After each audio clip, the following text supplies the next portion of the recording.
This is the IELTS listening test. You will hear a number of different recordings and you will have to answer questions on what you hear. There will be time for you to read the instructions and questions, and you will have a chance to check your work. All the recordings will be played once only. The test is in 4 parts. At the end of the test, you will be given 10 minutes to transfer your answers to the answer sheet. Now turn to Part 1.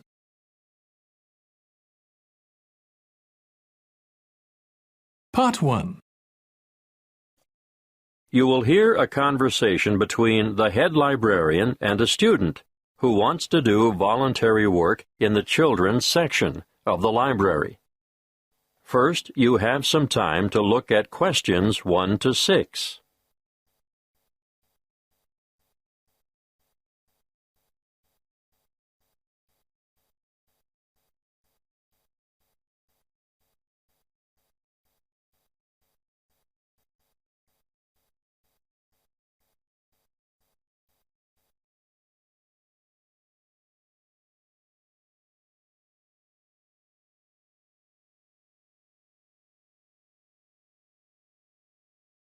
Now we shall begin.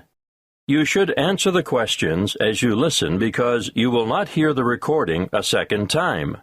Listen carefully and answer questions 1 to 6. Good morning. You'd like to volunteer for the children's section, is that right? Yes, I spoke to you on the phone yesterday. That's right. Tessa, isn't it? Yes, Tessa Bridges. Thank you for coming in today, Tessa. Before we discuss what a volunteer does in the library, I'll need to get some details from you. No problem. What would you like to know? Where do you live, Tessa? I still live with my family in Northwood, 51 Matthew Drive. Mathew? Matthew Drive? Actually, there are 2 T's. Mattthew. Oh, thank you. And the postcode for Northwood is?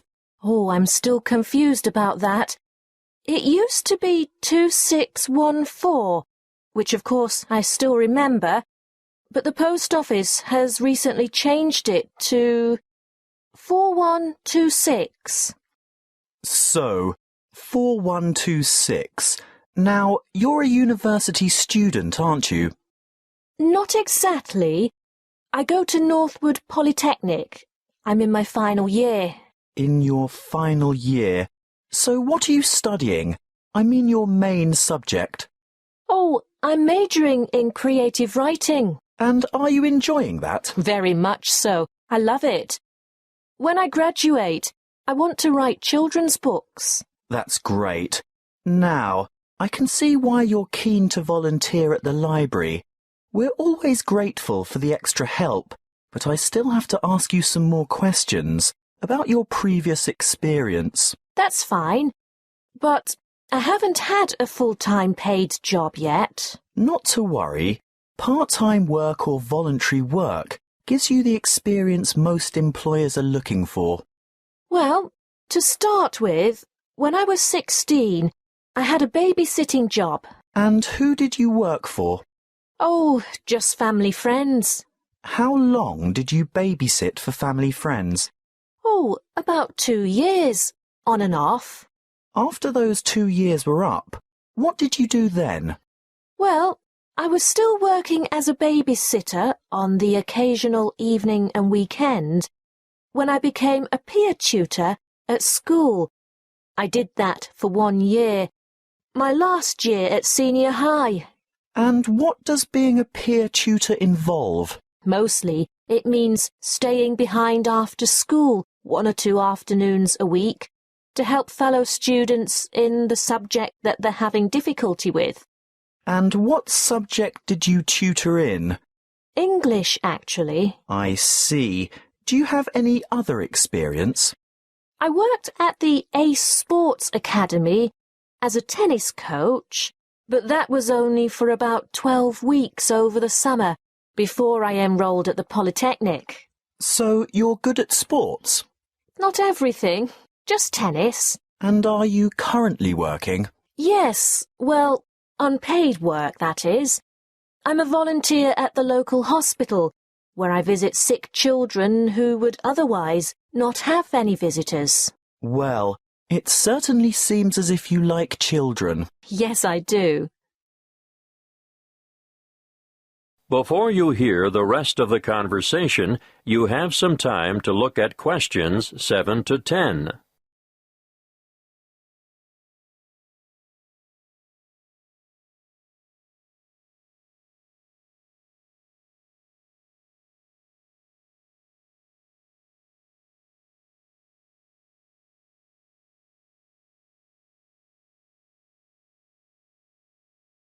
Now, listen and answer questions 7 to 10. Well, Tessa, what I need to know now is what your schedule is like, so that we can fit you into the roster here. Can I assume that you're not able to work Monday to Friday during office hours? Right. I'm very busy with lectures, workshops, and assignments during the week. How about weeknights? Say 5 to 7 in the evening. That's a very busy time in the children's section. Well, I couldn't commit to more than 3 evenings a week, and even then it would depend on my schedule. Yes, I understand. If possible, we could make arrangements a week in advance. Would that help? Yes, that might work. Are weekends okay? Well, Sundays are out. Actually, only every other Sunday, because that's when I'm usually needed at the hospital. But I'm free on Saturday afternoons. All right. We could roster you for the odd weekend then. What about school holidays? Definitely. No problem whatsoever. I don't have any other commitments during the holidays. That's good to hear. We have droves of children here in the holidays, as you can imagine. Thank you. Well, Tessa, we'll send you a letter of appointment in the mail, and we look forward to having you join us as a volunteer.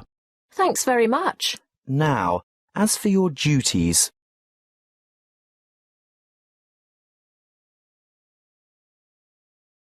That is the end of Part 1.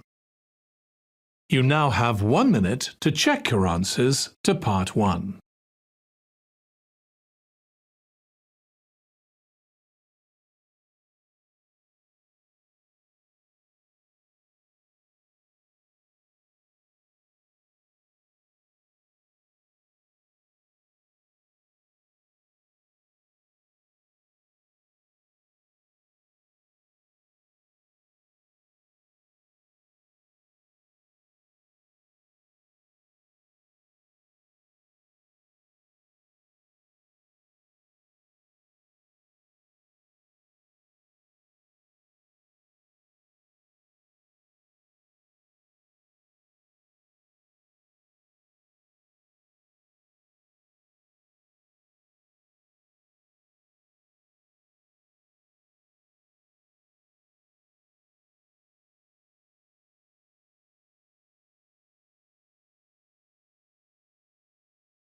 Part 2.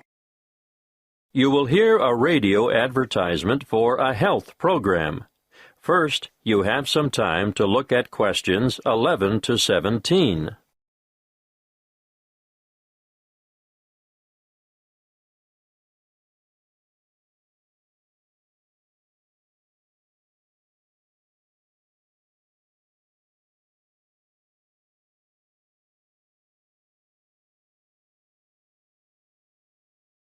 Listen carefully and answer questions 11 to 17. Prevention is better than cure. You all know that, don't you? Have you been looking for some help and guidance for maintaining your health? Well, today, I want to tell you all about a new health program called Be Well. Be Well Online, actually. This is an interactive website packed with resources to assist you in achieving your health goals. On this website, you'll find up-to-date health information you can trust. It has a register which includes a quick online check to assess your health and keep track of your progress.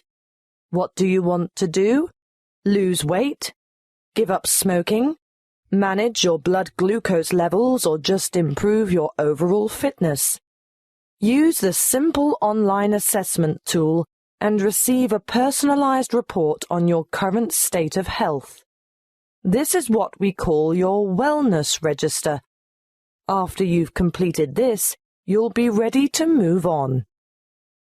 Now, the Active Health Agenda is where our team of experts has created a series of interactive 8-week programs for some of the most common health goals.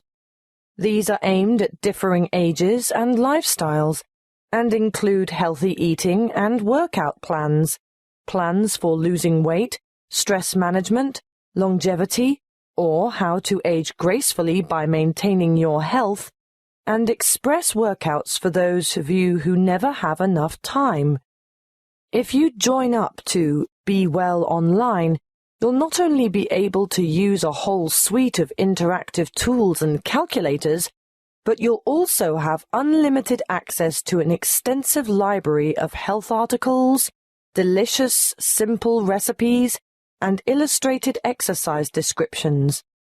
Let's look first at the active sport component. This gives you individual attention. In fact, it's a virtual personal trainer. Sports science and fitness experts have developed programs that will enable you to take on a specific sporting challenge or fitness goal adapted to your particular ambition and skill level. Detailed daily warm-ups and workout plans and weekly training schedules will help you prepare for any upcoming event of your choice. Marathons, triathlons, open water swims, cycling, or fun runs are just some of the events you could enter with confidence when you've completed an active sport program. Be Well Online also features an active care project. This caters for individuals who want to address specific health needs. The 4 courses in most demand are Stop Smoking, which will give you strategies, email support, and reliable tools and resources to help you quit smoking forever. Then there is Glucose Management, a self-care program designed for people with high blood sugar, which will help you manage your condition and improve your overall health. Obviously, heart health has a large following. It's basically all about lifestyle modification, where you will take a course of action with the aim of improving your cardiovascular health. Those of you who suffer from neck and/or back pain will benefit from the Back Care program, but we're talking about minor troubles here. Anything major should be attended to by a qualified physician in person. So, what are you waiting for? Register today at bewellforlife.com. Before you hear the rest of the talk, you have some time to look at questions 18 to 20.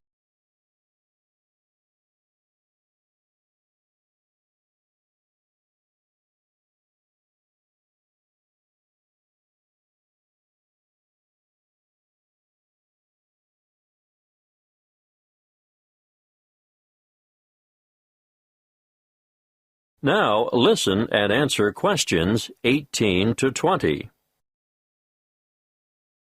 Okay, I can hear some of you saying that you don't have enough willpower to go through with our online program. Well, just for people like you, we offer Be Well Coaching. What is it? It's a telephone-based service that will give you the extra support, motivation, and techniques that will provide the impetus for you to bring about permanent changes. Who runs it? The course is delivered by experienced health coaches, as well as qualified exercise physiologists, dietitians, and nurses. Who can use it? Well, this service is really for those of you who have serious health concerns like diabetes, arthritis, or high blood pressure. I know there are many of you out there who could benefit from this. How does it work? Your health coach will provide assistance as you develop a plan and maintain regular contact over a period of 6 months to help you stay on track. You'll also get access to a phone-in service for extra support if you need it, and you'll be provided with health information specifically targeted at your individual problem. Now, what could be better than that?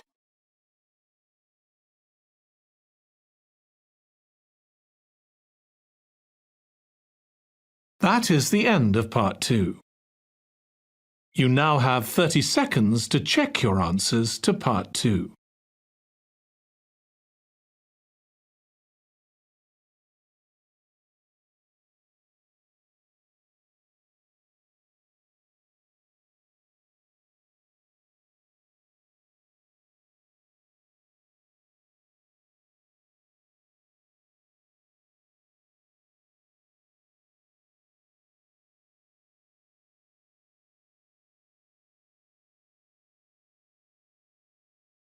Part 3. You will hear a conversation between two senior students who have to organize a competition for the University Open Day. First, you have some time to look at questions 21 to 27.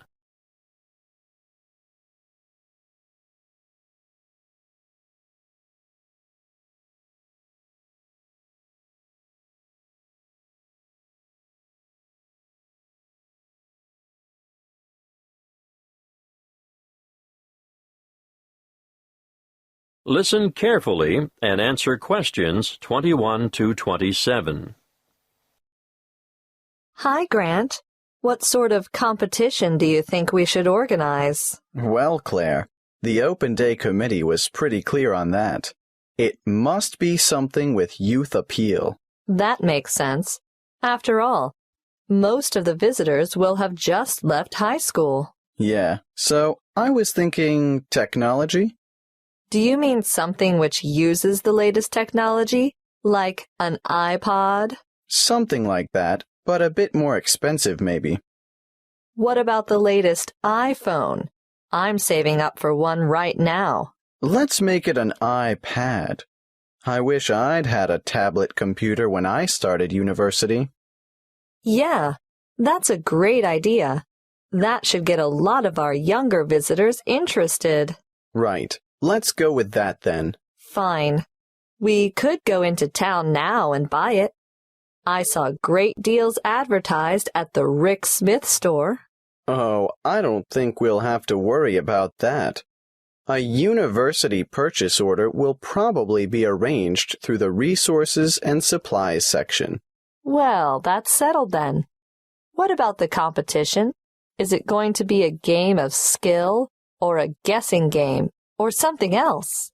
What do you think would work best? Good question. I don't think it should be anything too hard, or anything that will make the visitors look silly. Some of them have such fragile egos. True. So, something that anyone can do. Nothing competitive, no skill or intelligence involved. That's right. But the main thing is that the contestants have a lot of fun. How do we do that? Well, I was thinking of a popular TV series, science fiction or science fantasy. I don't actually know the difference. Go on. It's a series where in every episode the main characters step through a portal into another world or another era. What's a portal? It's like a gateway or entrance to something. Okay, I get it. They'll be stepping into the new world of tertiary learning. So somehow we encourage people to step through this portal. Then what? They get their photo taken. Is that all? Not exactly. Let me think. I can't see how that's a competition, unless we pick the best photograph. But there's not much excitement or involvement in that for the participants. Wait. We don't decide on the winner. I mean, no one person does. We get them, the public, to do it. How? Put all the photos on Facebook, and the one with the most votes wins. I agree. Good idea. But there's just one more thing I'm not clear about. How do we get hold of a portal? I was thinking graduates of the engineering department could construct it as part of their contribution to Open Day. Before you hear the rest of the conversation, you have some time to look at questions 28 to 30.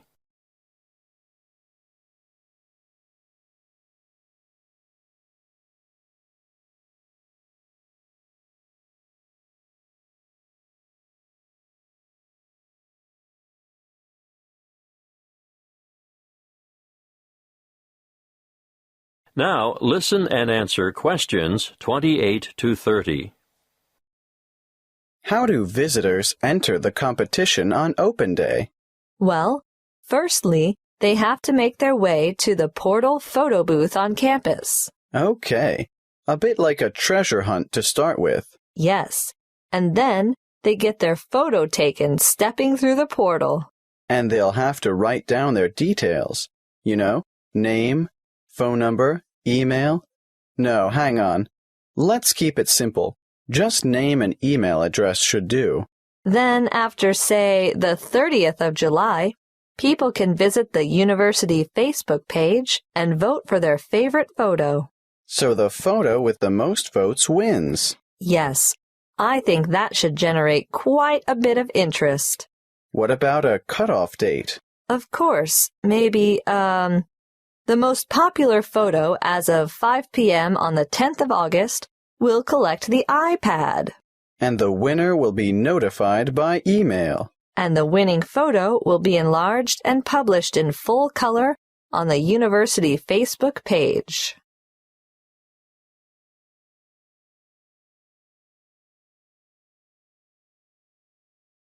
That is the end of Part 3. You now have 30 seconds to check your answers to Part 3.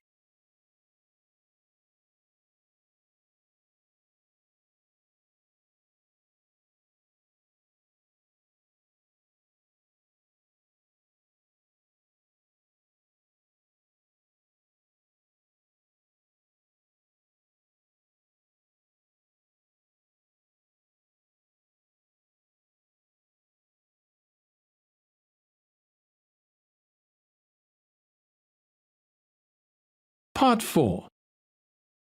You will hear a talk given by a lecturer in the Environmental Studies Department on agriculture and environment. First, you have some time to look at questions 31 to 40.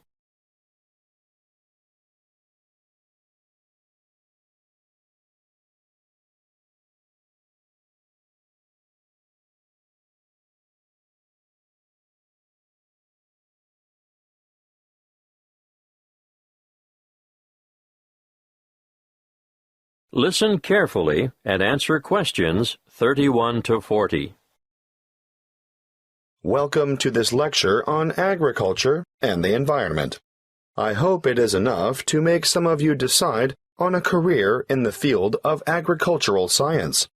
As you all know, food is a basic human need, and producing enough of it is the single greatest challenge facing the modern world.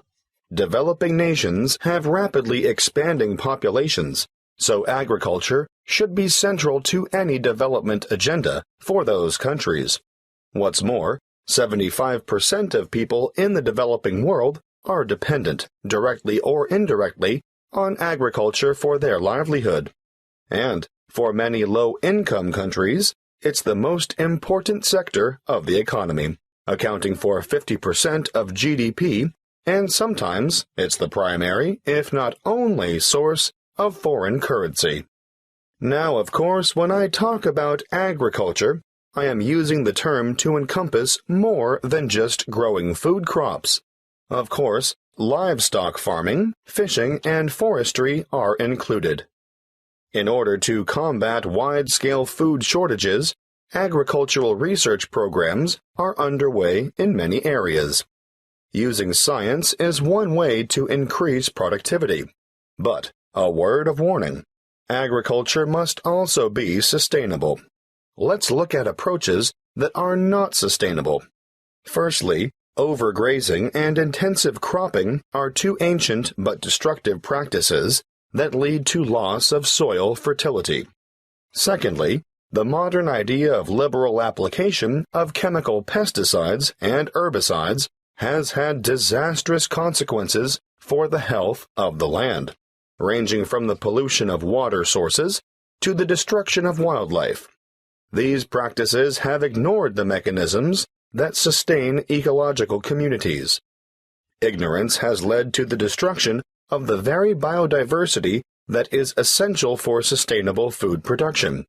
However, introducing new agricultural techniques, especially things like genetic engineering, can be difficult because many people remain suspicious of the fact that plants have had their genetic material modified by scientists.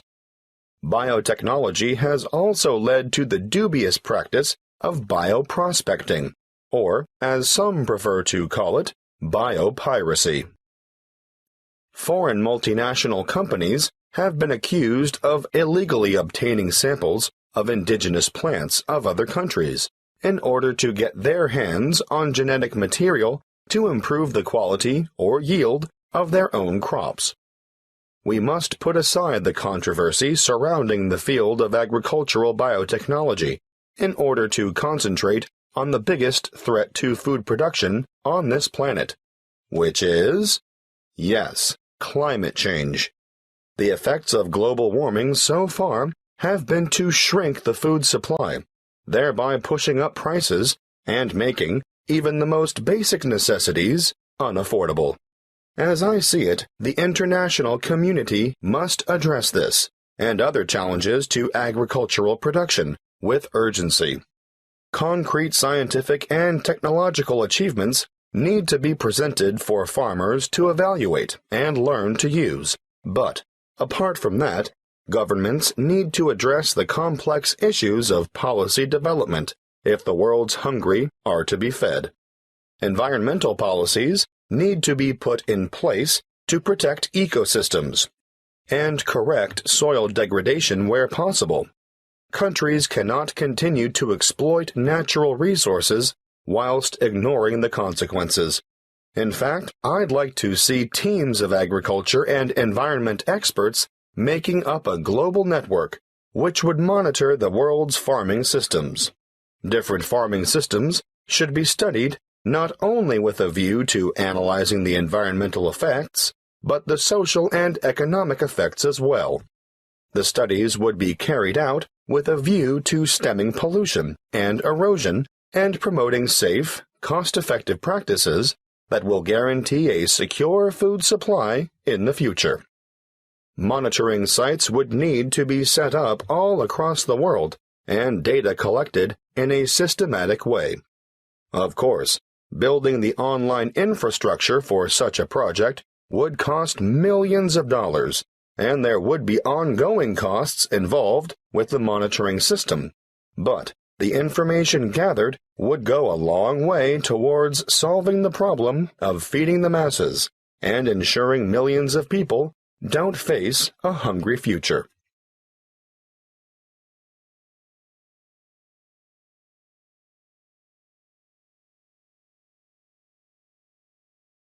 That is the end of Part 4.